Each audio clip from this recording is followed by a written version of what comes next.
That's something which is important. Joining us now is Sanjay Kapoor, who is the entrepreneur and TMT advisor and board member.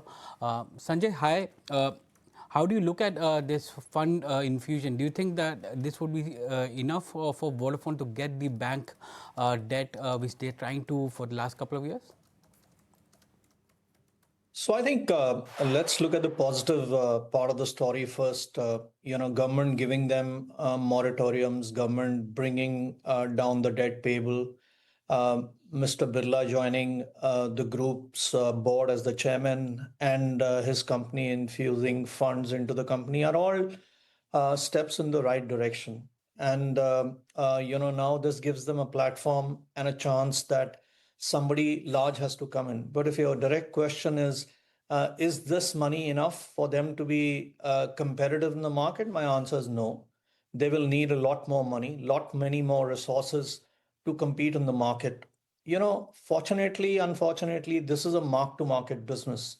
And there are two fully funded giants in the market who they have to compete with, who have virtually pole positions at almost 40% apiece on market share.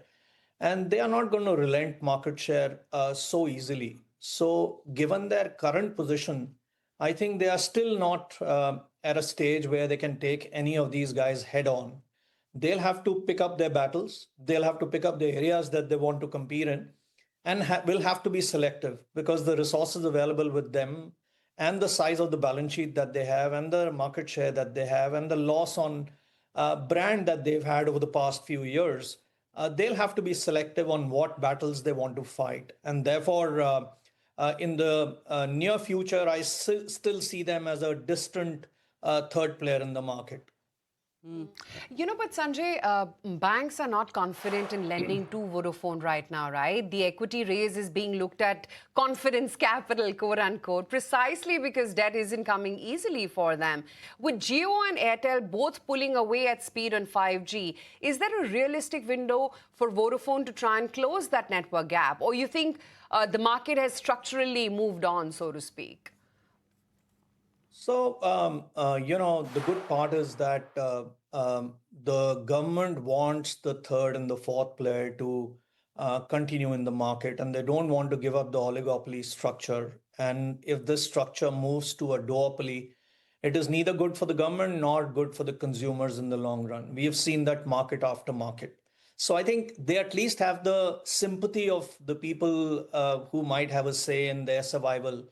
And that's good news. But the fact of the matter is that the world over, when you see the third operator and the fourth operator are finding it very, very difficult to deal with the shortened capital cycles, right? You need to now infuse capital very quickly. The technology that used to last 10 years lasts only 4 or 5 years now, and you're ready for the next capital cycle. Now, given where they are, while we say that they will come back on 5G, will they compete with Airtel? And Airtel and Jio are not all about 5G. They are using a 4G layer, which is a very intensive layer. They've created a very formidable adjacencies platforms that they offer to their customers. And there's a lot more than only this. Enterprise business for Airtel, for example, has become very big. But there are windows of opportunity, Aisha. And, you take postpaid, for example, which is disproportionately remunerative.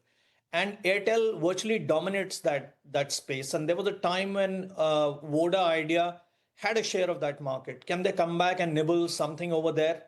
They'll have to make these bets and then compete on those bets. But to take these guys like Jio and Airtel head on in every piece of the business is going to be difficult. And you're right that anybody coming in now giving debt to them or making an equity investment is wary of the balance sheet and the size of the balance sheet and the plight of the third operator anywhere in the world. So, they have that tough climb to make, and that's not going to happen overnight. Even if the 5G network was to be ready and sort of comparable, it'll not be comparable in every part of the market, in every state of the country. It'll be selectively competitive.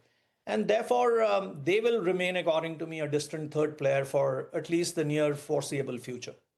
And that is exactly the point, Sanjay. While I understand Kumar Mangalam's Birla's return as the non-executive chairman, the AGR dues getting finalized, and of course the government's insistence on it not being a duopoly market. I get all of that, but the thing is, Vodafone Idea has been losing subscribers consistently. From your experience at the top of this industry, at what point does subscriber bleed become irreversible?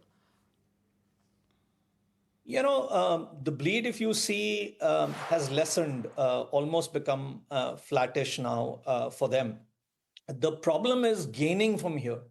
And to win back customers is not easy. It requires a lot of flushing of funds and investment, which could be wasteful as well, because customers enjoy the arbitrage of getting something cheaper, get in and then move out, because the fungibility from one operator to another operator is well defined now. Mobile number portability is there. You can retain your number. You can move to any operator who serves you better. And therefore, my take is that the climb and winning back customers that they've lost over years is not an easy task. It's a very arduous task. And they'll have to pick up their battles, pick up their nooks and corners from where they will get back that share, if at all. And also, don't forget, those two guys at the top are very combative, and they are not going to relent market share. They are watching point percentages, not even percentages, point percentages. So it's not going to be an easy climb. Sanjay, Vodafone has set itself a capex of nearly 45,000 crores, and that also depends on the kind of cash flows that is able to generate through internal accruals. We haven't seen any move from all three players on the tariff, which was expected and is being now deferred to the second half of the year.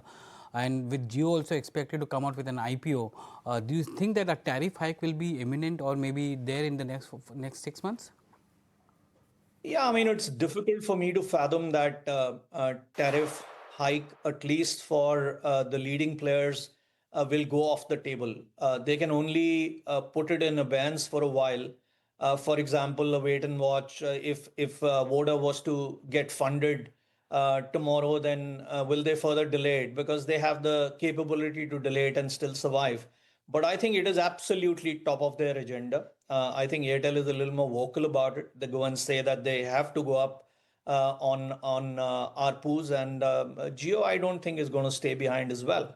If the structure is going to move to duopoly, or we are going to retain a distant third player, then their leverage to raise prices goes up that much. I think the prices are only going to go up in the next 2, 3, 4 years. They're not going to now ever come down. And rightly so, because these services are becoming more expensive. The form factors of content are changing. The consumer's consuming a lot more data than he was doing earlier. You might be watching the same film on Netflix, but it has moved from being a standard deviation, a standard content to a high definition content, to a 4K content, to an 8K content. And each one of these is a big multiplier on data consumption, and the customer has to pay. If the customer doesn't pay, then who pays for it? So, my take is prices are bound to go up. All of them are determined that prices will go up. It might be in steps. They might be watching the market, might be watching the sentiment in the market, and they will make moves as it suits them. And every time they will not change the headline tariff, mind you. They will quietly reconstruct, imagine their pricing formulae, and indirectly have a gain on their ARPU. Sanjay, so good chatting with you today. Thank you for your time this morning. Thank you.